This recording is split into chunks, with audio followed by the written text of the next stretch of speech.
They say the grass is always greener on the other side. Well, it gets no greener than greenest fields. Welcome back to the Brightworks. Today we're going to be taking a look at a very interesting map. A map that features all of 0 metal extractors. Wow, some very cheerful artwork happening here. Very explosive. Love to see it. Interesting strategies already out and away, so let's meet our team leaders. Southern and specifically southwestern side here, it's Spooderfriend, who is going to be the blue team leader here, coming in at a whopping 41 true skill, multiple silver chevrons on the belt. Very, very well ahead of the lower levels of this lobby here.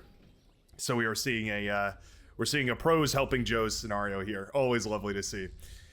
Spawning in the northeastern section, representing the red team, we have Seagull coming in 1 true skill above Spooderfriend, holding it above his head, and making sure to try and lead his red team to victory here. Taking more of a passive role in the back here, trying to just build up a whole bunch of wind turbines, going to be leading the red team to victory. So on this map, let me explain this real quickly.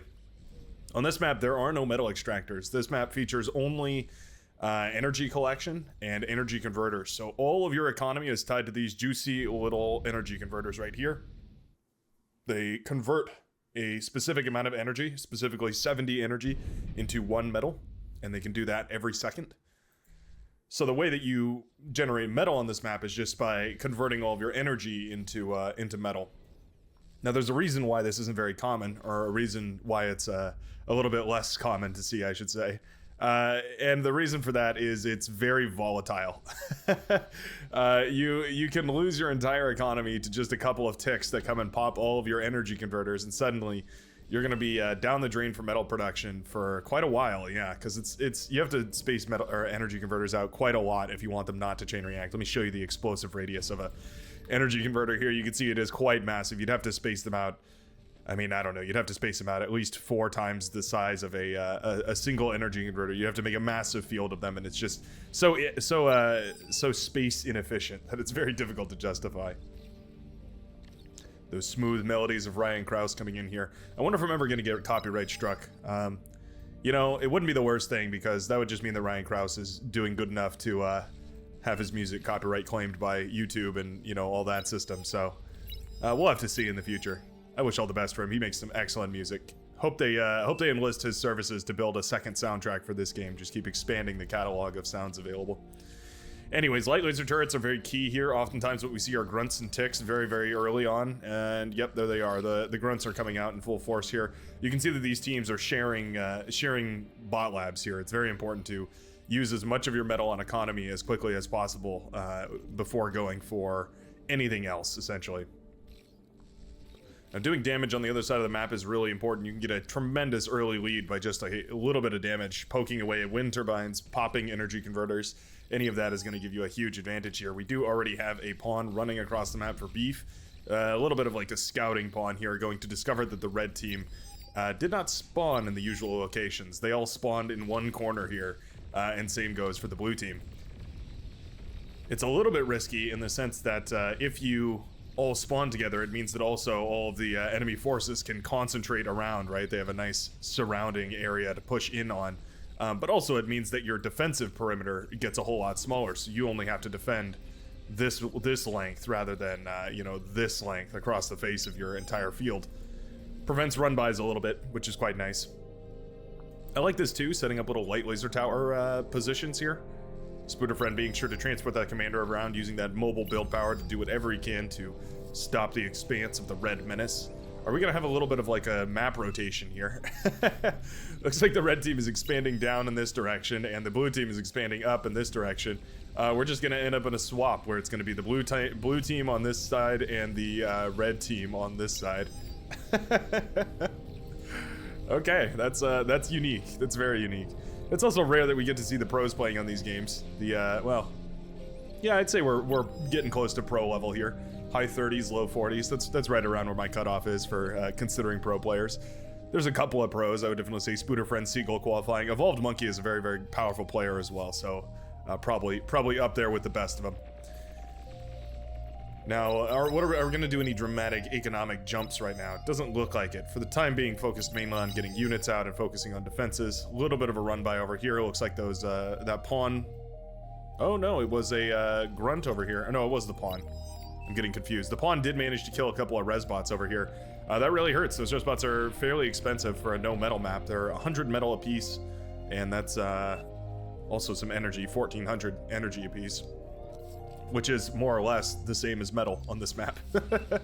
You can't just go straight to metal. It all comes through the energy, so it's difficult to justify here. So these laser tower positions are difficult to push through, but commanders are more than happy to just walk right past. It's going to come at the cost of these commanders' health bars here. See barcode down to 46%. No scopes is also getting whittled down pretty low here. Not enough energy to keep funding the expansion. There's still one more light laser tower left here. Might be good enough to stop these ticks, but it's going to focus on the pawns instead. Ooh, and down it will go. The explosion kills all the ticks, luckily, but that last line of defense there will be closed off. Blue team versus red team, and it's commander warfare all across the fronts here. He says, just don't kill me.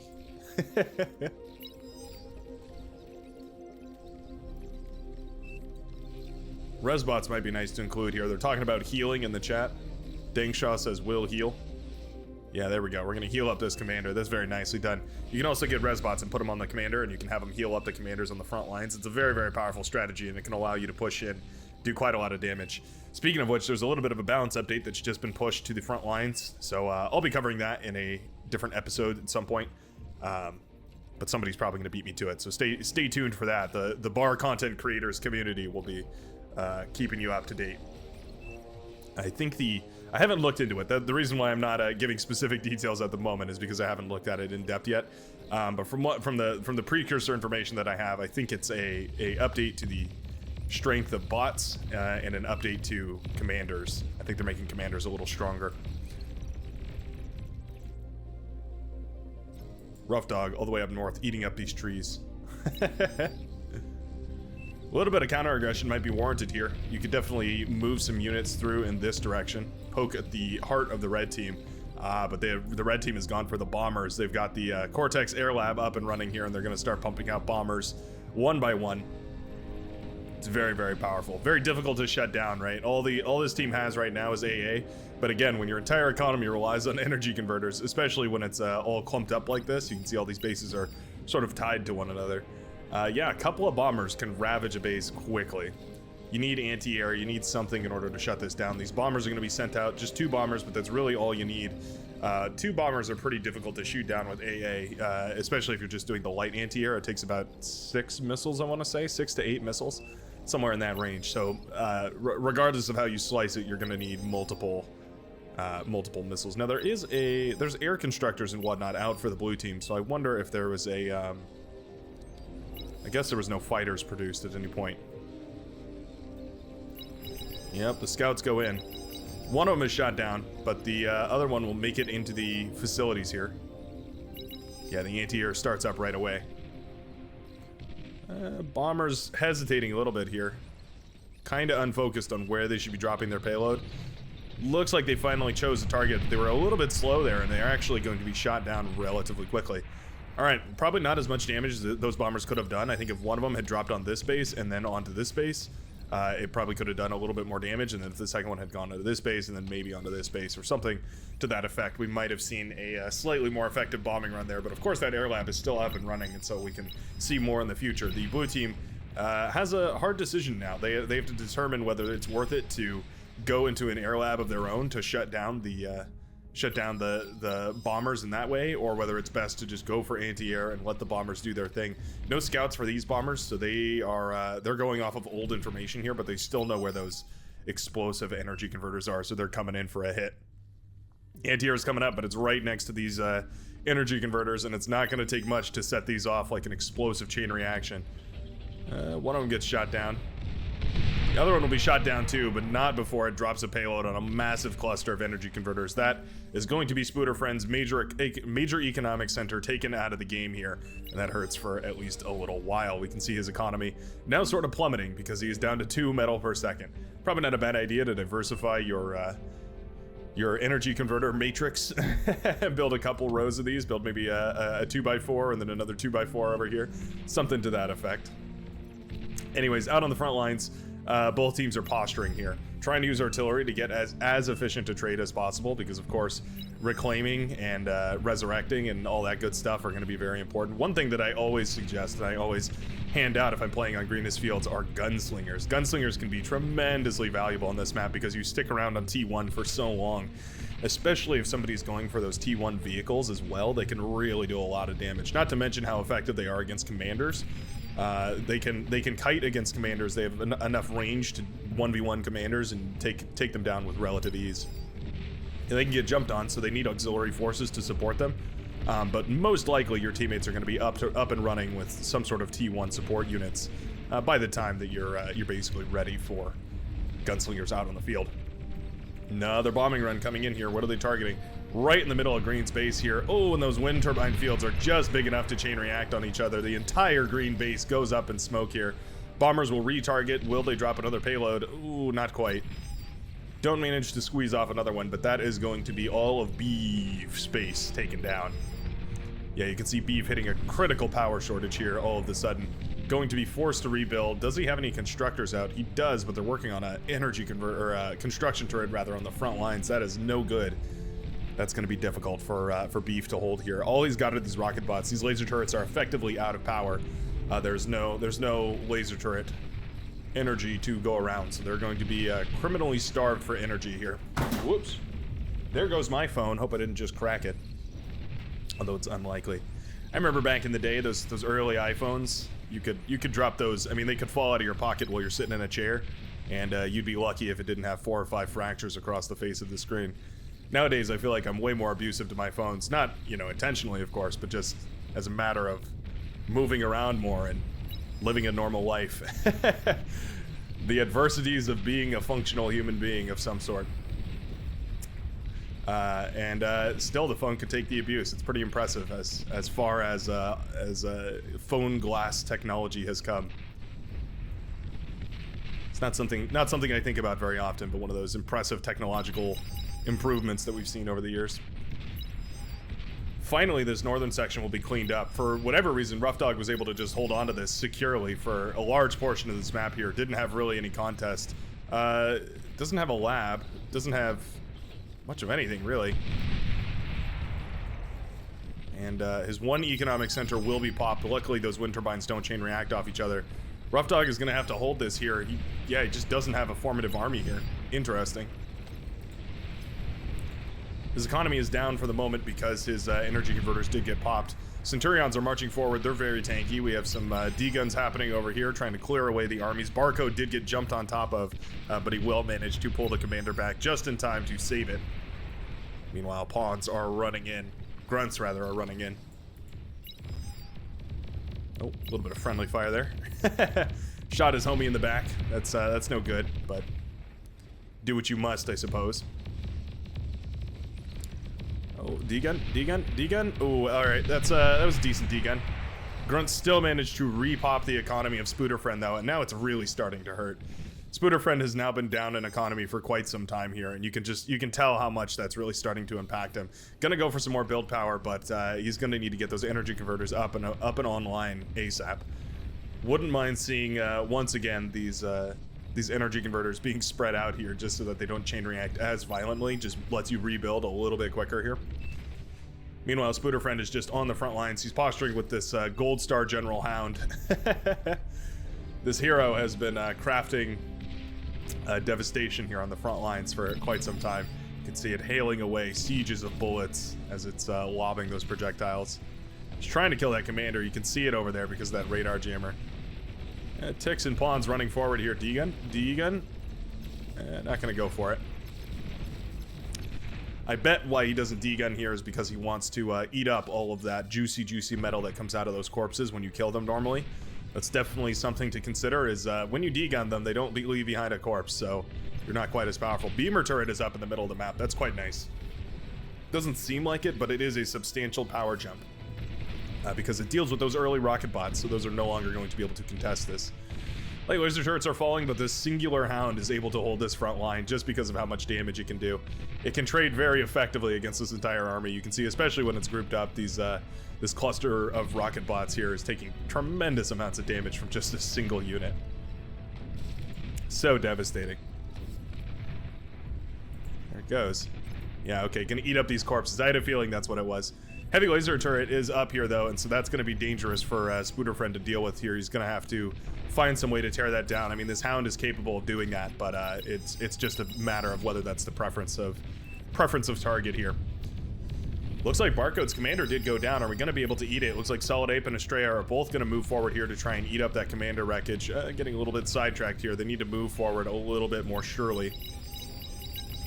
Dangshaw is also moving in to try and capture it. Grizzly trying to point out that that wreckage is there. Looks like Solid Ape is going to send in a constructor to start harvesting, and Estrella's commander will be right behind it, sucking up that juicy, juicy metal, eating the meat off the bones, and feeding it all back to the blue team here. A little bit of a tech run by. Rough Dog is setting up a light laser defense array. Going to be trying to hold the line here with some of his light laser towers and his commander. Commanders are very good against ticks, of course, but I mean, it's not saying very much, obviously. A ferret is still alive on the front lines here, and this chainsaw in the back is making it more and more difficult for these bombers to push in here. However, the ticks are going to once again snipe the economy of Spooderfriend. Oh, he's got to be pissed at this point. That's what, the fourth time that his economy has been completely popped? That's what I'm saying. It's so volatile. You look away for just a second too long, and eventually your entire economy goes down. We've got a tick hiding in the back here. Yeah, not sure why we're not reclaiming that. Anyways, ticks will eventually be dealt with. We'd love to see some more static defense on the front lines. Rough Dog should definitely just take that upon himself. Just make that his charge. Just go ahead and start making as much static defense as possible to blockade this area. You can also wrap this area in walls. That's another effective strategy to keep those ticks out if they're being a real pain, which they certainly are. Fiends have hit the battlefield, and that's always frightening to see for the first time. It's rarely a nice occasion when you meet a fiend on the battlefield. Oh, a couple of ticks just run on by, though. Such a lack of static defense here, and it is going to cause a massive chain reaction. Slow, but massive. As Grizzly's main production center gets completely annihilated. 1.2 metal. Yep, all going back, or most of it anyway, going back to Solid Ape here. Although Dangshaw is eating as well, trying to send it back. You can see on this map, it's very, very common to move your metal share slider down as low as it'll go, so that you're constantly sharing metal whenever you're not spending it. This Hound, by the way, is still alive. Adorably.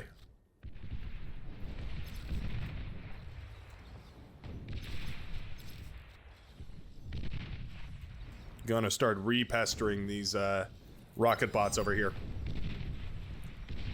Making sure to give them as hard a time as possible. Radar bot here, crucial to giving this Hound the vision that it needs in order to engage with these enemies here. As you can see it lobbing away at long distance. Vehicles are brought out. This is exactly what gunslingers would be great for. I'd love to see those out of the red team. Although the red team's tech is mostly Cortex here. We're seeing Sheldon's brought out on the front lines. We're seeing another T2 core bot lab coming up. So a lot more Cortex for the red team and a lot more Armada for the blue team. Although that being said, that is a lot of brutes and a lot of fiends on the front line. So I guess you could say a bit more of a mixed composition here for the blue team. Spooderfriend's commander in a little bit of trouble here, but nothing too serious. Just a couple of pawns. More than happy to deal with those, and this Hound is just continuing to level itself up. Oh, that's excellent. It's impressive to keep a unit alive that much. That's a 30 kill Hound right there, and it's I mean, for what it's worth, it's almost single-handedly held this front line alongside the commander here. Certainly crucial to holding that front line at the very least.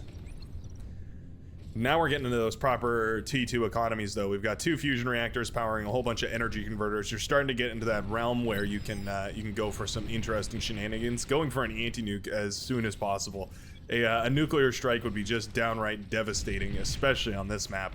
Are we going for any kind of nukes on this side? It doesn't look like it. Again, that Cortex T2 doesn't really permit nuclear option here, just because the Cortex nuke charges so slowly. You just don't really have as much time to or rather your opponent has way more time to prepare, I guess is what I'm trying to say.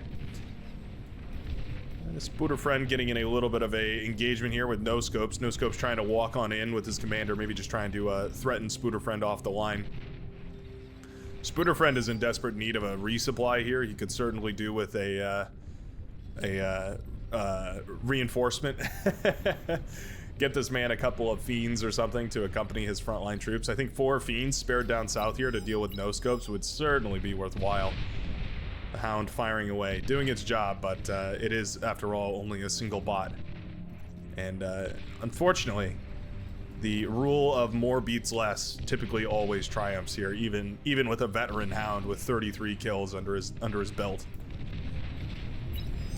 Certainly has the bite to back up the bark, but we'll have to see if that Hound persists into the late game once just a couple more units are built and thrown at it.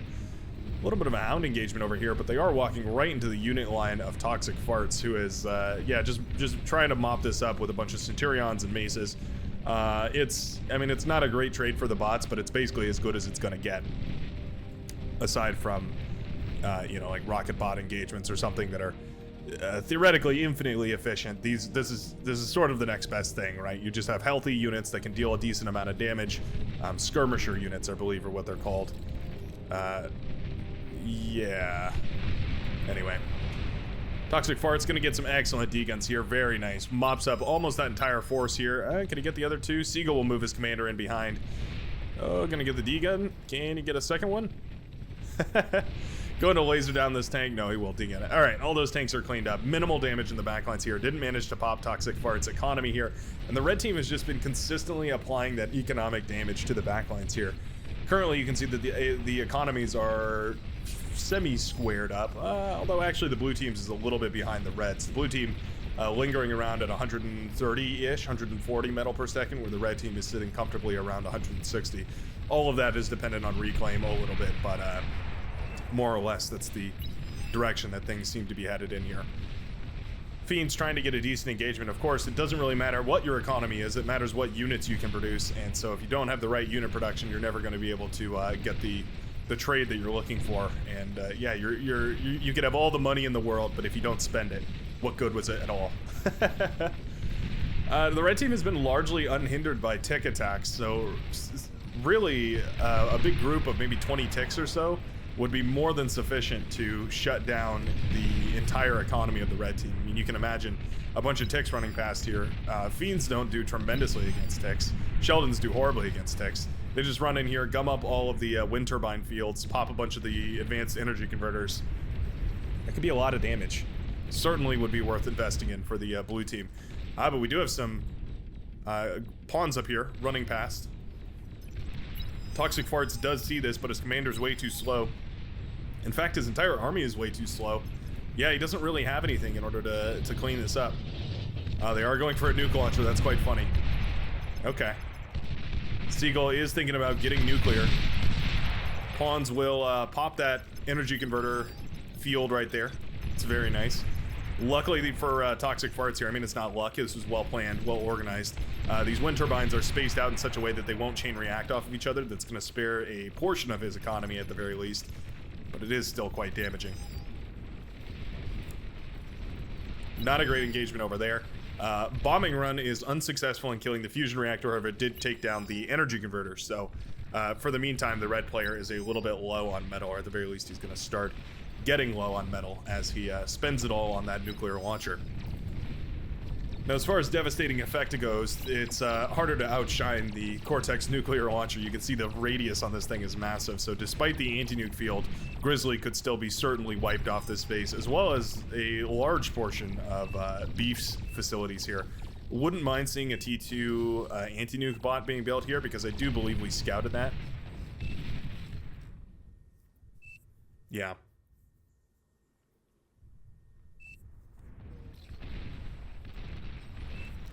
They're talking about, I'm reading in chat here, that's why I'm blanking.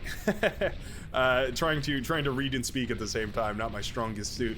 But yeah, essentially what they're saying is exactly what I was trying to highlight here, is that the nuke was spotted with that bombing run, so anti-nuke should be coming up all over the place. Little did they know that anti-nuke was actually already up and running.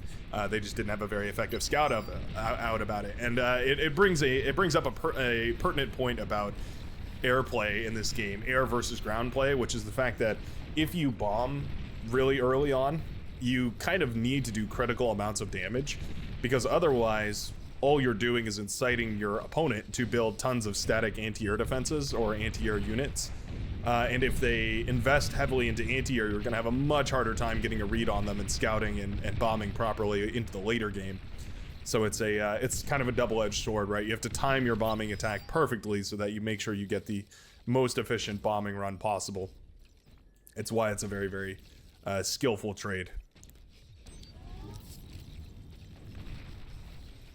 The yellow and orange forces here are gathering, and you can see it's mainly a composition of T1 units, but there are some Sheldons and Fiends for fire support, no pun intended. Hounds here are pretty good, though. I'd love to see them switch into their Gauss mode, though. Much, much better against Fiends when they're in their Gauss mode. It's their high-velocity projectile that it's just more likely to hit. It does a little bit less damage, fires a bit more often. But yeah, it's much more likely to connect with those Fiends, those fast-moving units. Any fast-moving unit, not just Fiends, but specifically that's where we usually see them, is in the Cortex versus Armada matchup when those Fiends first hit the field, and you usually just have your Hounds and maybe some Welders to accompany them. Welders are very good against Fiends as well, by the way. You just have to essentially have even numbers, and Welders are quite a bit more expensive than Fiends, so it's difficult to do. You don't quite need even numbers, but if you want a really good trade, that's kind of what you're looking for. It also depends on the engagement, right? If the Fiends are all grouped up and the AoE from the lightning can do maximum damage, then that can be tremendous. If it's the other way around, if the Welders are all grouped up and the Fiends need to jump on top of them, they can do a tremendous amount of damage that way. Okay, the ticks were built here. I love to see it. Evolved Monkey starting to realize that there's a opening here. Centurions are going to trade tremendously against ticks. Well, you know, I said that. They have a laser, which is usually good against ticks, but I guess more beats less still reigns true here. Stormbringers dropping a carpet of bombs here. I really would have loved to see them spread out their firepower a little more. Sending out the scouts to fire the nuke here is probably what's going on. If we zoom in here, we can see that it is just about to finish up here. Do we have a target selected? What on earth did I just do? Ah, there we go. We do have a target selected. Who's it gonna be? Oh, it's right into the back line. Oh no. I always love these shots.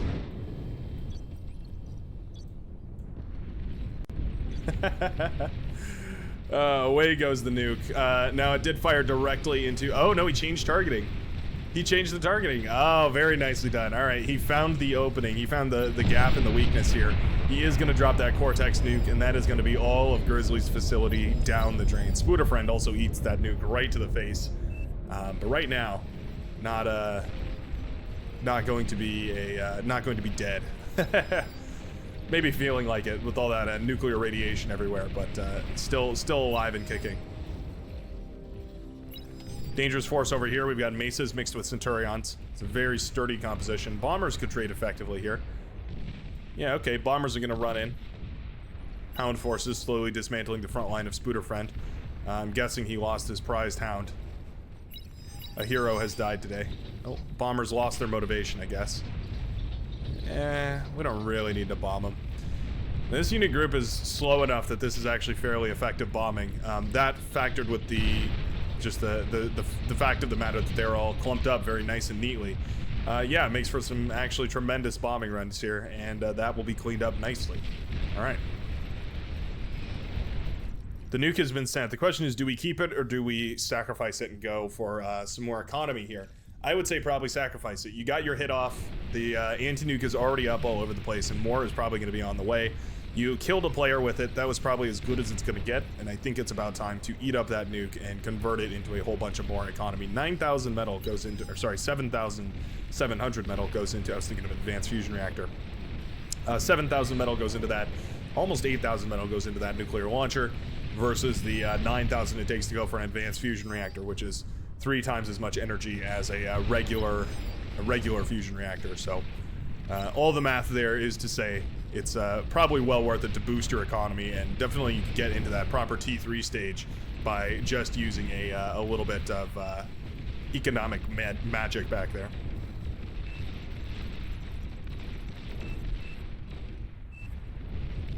Ticks will clean up that mess of Sheldon. Not bad. We'll love to see those rezzed, actually. That might be an effective way to deal with that. Hounds were eventually switching to their Gauss profile. That's very good to see. Well, some of them were. Maybe I'm tripping. I could have sworn that some of them were using Gauss there for just a second. Maybe he switched them back for some reason. I don't think that's the right idea, but at this point, the units are slowly starting to collapse in here. You can really tell that that early economic damage just kind of spiraled out of control. That alongside that nuke that just completely wiped out the one of the players holding the front line here on the right-hand side. Now these tremors are oppressive. Very, very difficult to push in wherever these things are firing. You can see the fields that these create are pretty tremendous, especially in their not focused fired mode. They're, I don't know, scattered mode, whatever that happens to be called. But certainly you don't want them to be targeting on their own because they're very, very likely to friendly fire here. Yeah, these ticks are running right into a place where you definitely don't want these bad boys to be firing on. It would be a damn shame if those ticks just got a little too close to the base here, and the tremors just started firing on friendlies. No Scopes looks to be going for some sort of a D-gun. Yeah, he's thinking about it. Does the green team see the radar blip? They sure do. They sure do. They sure don't. That's not gonna work.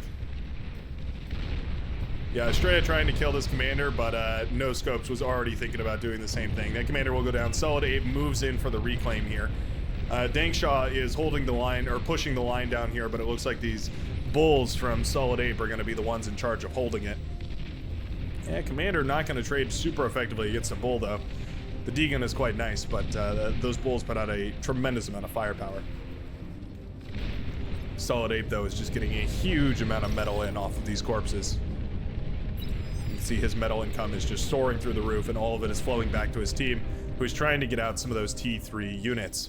So they lost a lot of ground, but they're trying to make up for it with a T3 transition here, hoping that some T3 units can trade efficiently enough to get them back into the game. It's all about this T3 lab.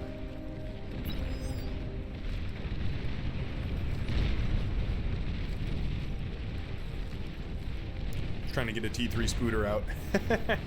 It's the Vanguard. Very, very powerful unit. The red team is on a timer. They essentially need to shut this down before their armies get decimated by this Razorback. It alone can trade effectively against essentially all of the units here that the blue team can field.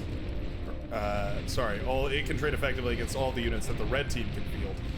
It's just a warhorse of a unit.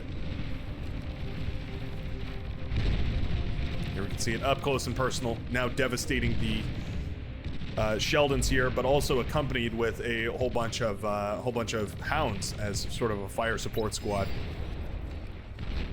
D-gun needed. Yeah, I absolutely agree. One of the only ways that you're going to get an efficient kill on this is with a D-gun. There are the ticks here to shut that exact purpose down. And Dangshaw is going to try and move in for the D-gun. Not going to get it, not even close. Commander will be sniped with the Razorback here. Hounds for fire support, very, very nice. There is a couple of sharpshooters. Well, okay, there was a couple of sharpshooters here. Have since been destroyed by a single rocket bot. The Spooter has hit the field. Ladies and gentlemen, I repeat, the Spooter has hit the field. Spooter friend has been allocated a Vanguard to use for his purposes, and that Vanguard can fire away at a tremendous distance. You can see it's just got a huge range, whopping range, 1,325 range on that bad boy, capable of firing well off into the distance and causing quite a bit of pain. Commander wreckage will be eaten up here by Evolved Monkey. Going to be pumping that right into more T3 units. Very, very nicely done. Good hold on the top side here. There were some fiends that tried to run by. They will be shut down. That wreckage is very, very tasty as well, so I'd love to see that eaten up by Rough Dog's commander there. Another nuke will splash down here right in the same spot. Well, almost the same spot. A little bit closer to the anti-nuke radius, but that was a close one. Razorback was pulled back, and a second one has hit the field. We're trying to find the angle, right? You have to be so careful not to lose these units. They're such a heavy metal investment. If they get D-gunned, it's one thing, but also if they go down and they can be resurrected, that's going to be a huge problem. More Razorbacks coming up here. I think Marauders might be a good investment here.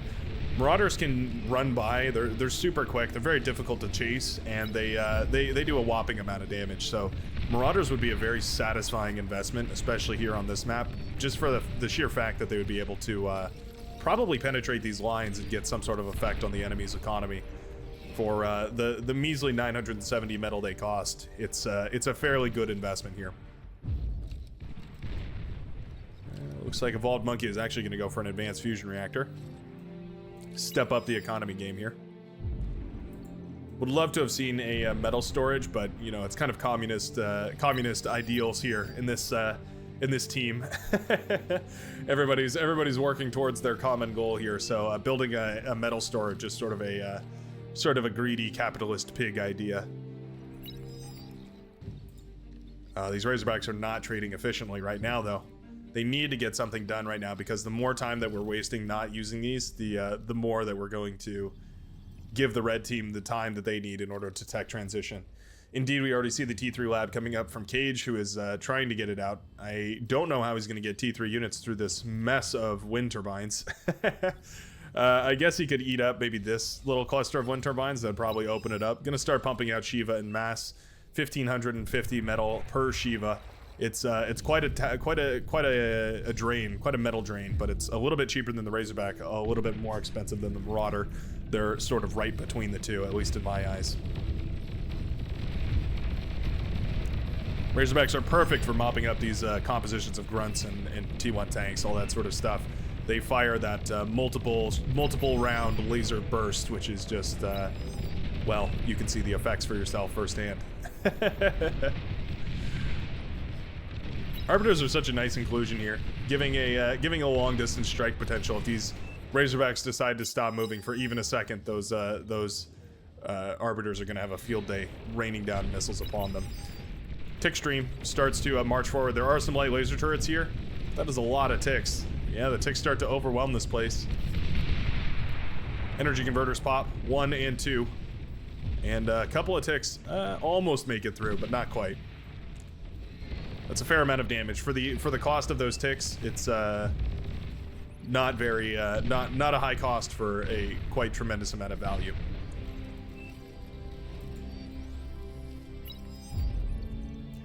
Vanguard here firing away. So the AoE splash on this thing is quite tremendous, but the orange army is spread out very nicely.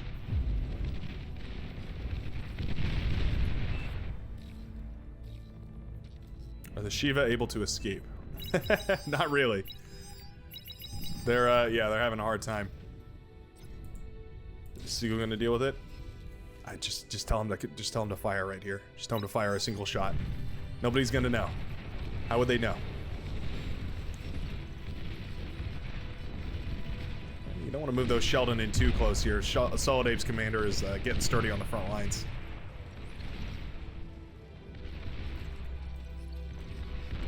Nice to see another anti-nuke has been thrown up here.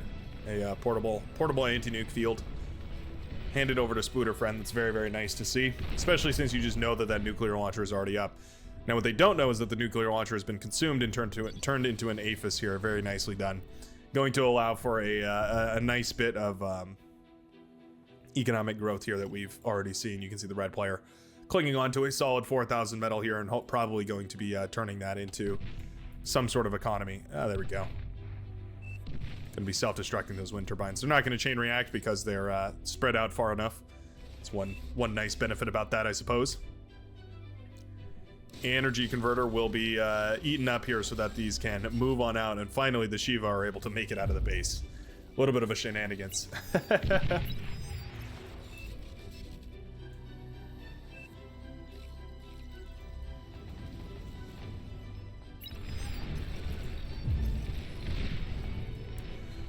One good connection right on this blob of units here from this Vanguard could be enough to end their reign. The question is whether or not he has the vision for it. Solid Ape's commander will actually be sniped. That's a bit of a bummer. Not what you're looking for, at least not at this point in time. Every commander is valuable, and you can see we're down to 5 commanders per team. Spooter Friend's commander in a little bit of trouble. Gonna have to cloak. There he goes. Tank's still giving away his position. What an ass. There we go. Vanguard starts laying into this army, though, and you can see just how damaging that Vanguard fire can be as it brings its head around to fire.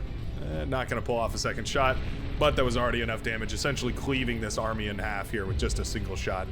Tremendously dangerous. Razorback handed off down south to thwart this attack here, but frankly, I think the laser turrets would have done a perfectly decent job. Oh, excellent Vanguard shot right there. Oh, I love to see those T3 popping off. They can do some really devastating work here. Shiva spotted for the first time. Very dangerous. Now, Razorbacks could trade very nicely against these Shiva. I think we need to get some reclaim bots up north here and send them in this direction. Get the Razorbacks to start trading against this army, and we're going to reclaim way more metal than we spent here. I think that's probably the most efficient way to do this. Asking for some spy bots. That's another interesting idea. Yeah, you can paralyze a lot of this army. Use those spy bots to shut down those Shiva, and you're going to trade even more efficiently there. That's quite nice. EMP bomber is also very nice. Little bit of a run by over here. Do we notice? I don't think anyone's noticed. That's a lot of sprinters. Pop goes the eco center. EMP bombers are going to change course immediately, trying to paralyze this, and they will get a decent hit off on these guys, at least a few of them.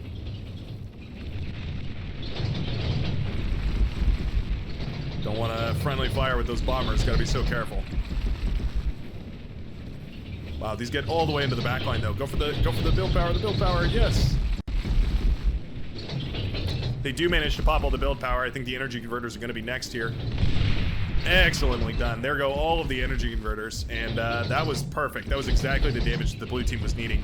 I would say with that, they've effectively reduced about half of the economy. Oh, looks like a little bit of friendly fire from some of these bombers takes out even more. I think they've effectively reduced the metal income from the red team by about a third. And suddenly the blue team is essentially pulling into the lead here, making a real comeback of sorts. That T3 transition has well paid off here. AIM moving his commander into a genuinely nice position here. Commander is trying to hold the lines.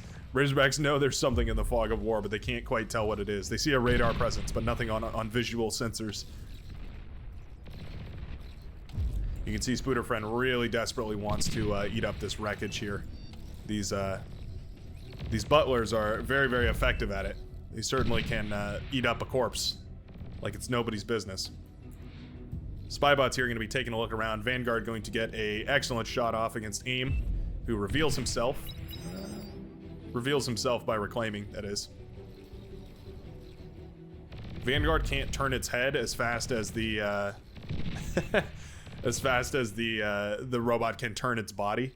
So you sort of have to stop it from moving if you want to reposition it.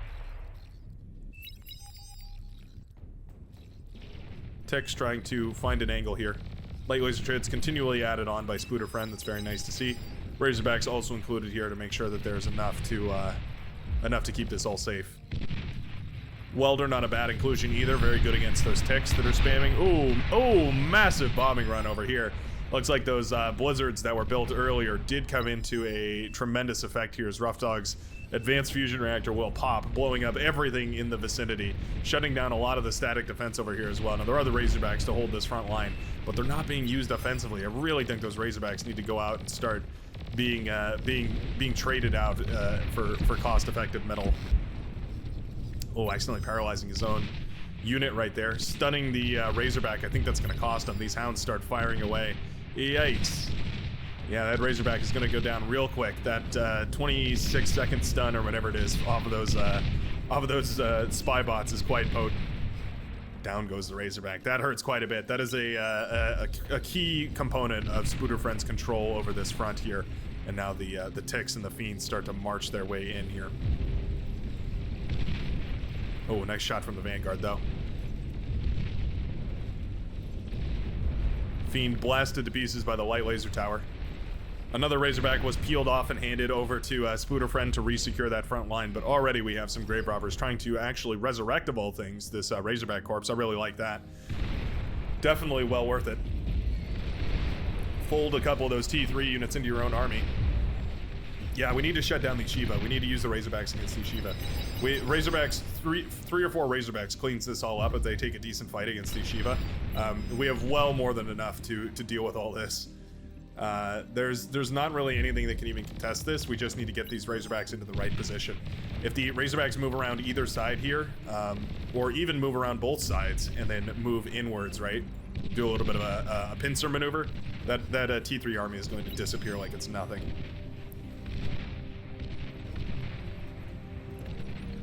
Vanguard was pulled back, but really I think it should stay pretty close to the front lines here. It's also going to start firing on ticks that are running towards the base. Might overcompensate and try to fire ahead of the ticks, causing a little bit of friendly fire damage. Always a risk that you run. Razorback is almost resurrected here, 94, 95. We're going to be pulling that back to life pretty soon here. And indeed, Deng Xia will now have effective control over a Razorback on the front lines. That is dangerous. Very dangerous.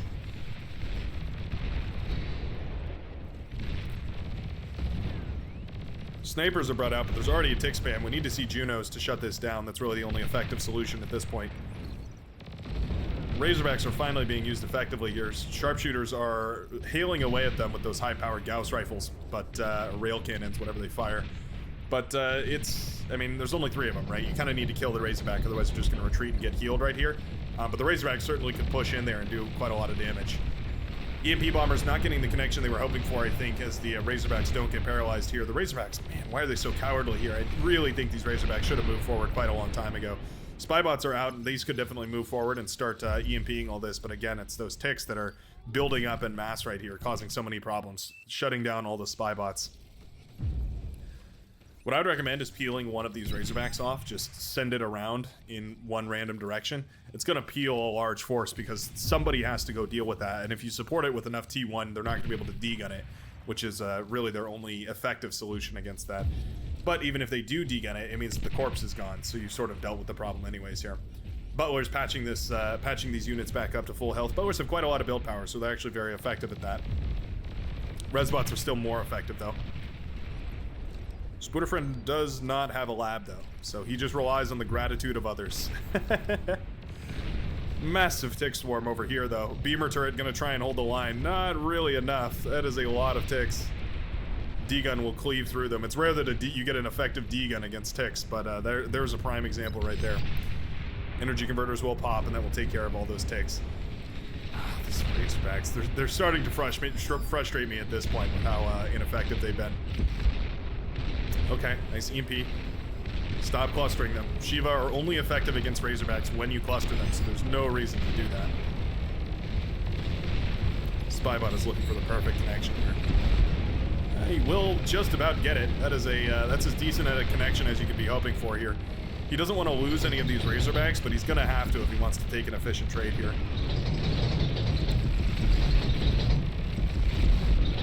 He needs air support immediately. A little bit late with it, and it's going to save at least a couple of these T3 units from the pink player here. This engagement is becoming costly. And the tick swarms are trying to move in here. We need more light laser towers. Just more. The tick's trying to kill this advanced fusion reactor. Don't think they're going to get it. It will be shut down eventually by Shuriken and the sprinters. That was very, very close. That was a ball clincher for sure. Trying to get some Thors out on the battlefield. Interesting. Oh, massive EMP right there. Trying to shut down this entire collective of units.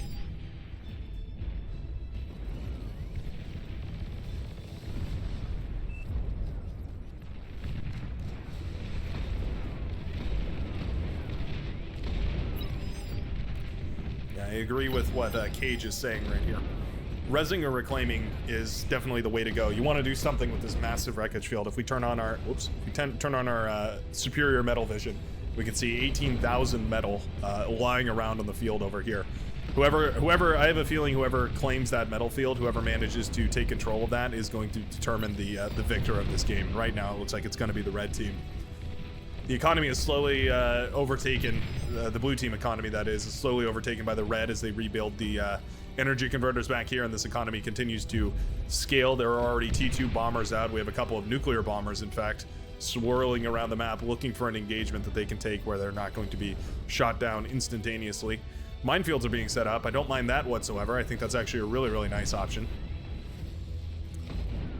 Sharpshooters need some spy bots or something included in this mixture here. Spy bots are so powerful, but you desperately need to support them with some sort of auxiliary information gathering unit. A decoy commander built here, of all things. Going to be building some of these heavy mines. Interestingly enough. Okay, you're going to start exploding on this decoy commander's face. One by one. Doing more damage to the decoy commander than the actual hound is. And that lone hound gets a decoy commander kill. Would have loved to see the capture there. Thor is out, and it's going to be used for its EMP missile. No idea why these T1 units were even considered enough to hold this front line here. They were posturing as if they could stand up against the T2 and the T1 or the T3. It's bizarre, the lack of engagement from those T3 units here. Vanguard is going to start shutting down large parts of this production facility. A spy bot is built over here. Oh, it will be spotted by a lot of those forces, though. It's going to shut down a lot of the vision that this Vanguard was relying on. EMP bombers coming in, though. Oh, they want a good engagement here, but they're just not going to get it.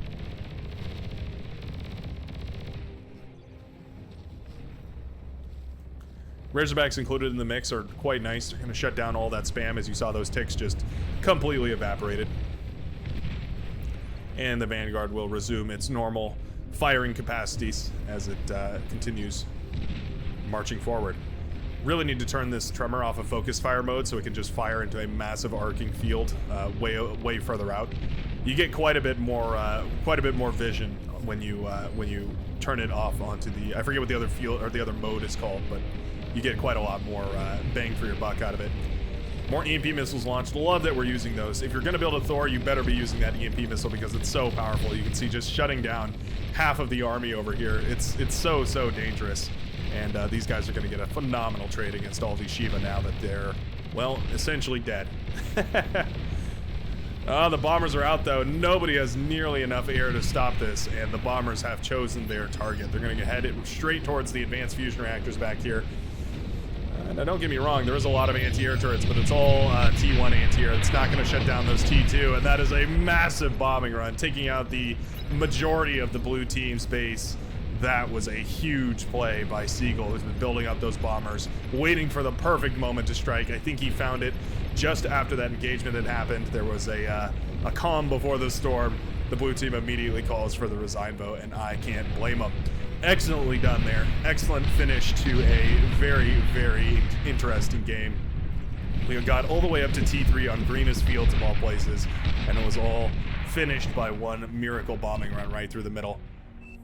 Wonderfully played. GG to all who are involved. Love to see these really interesting games, but really what I want to know is how you feel about it. So let me know down below in the comment section if you enjoyed this match, if you enjoy these random sort of odd maps, or whether you just see some more Supreme Straights, all the glitters, all that stuff. I certainly like to mix it up. Anyways, thanks a ton for watching. I hope you have a great rest of your day, and I will see you in the very next video.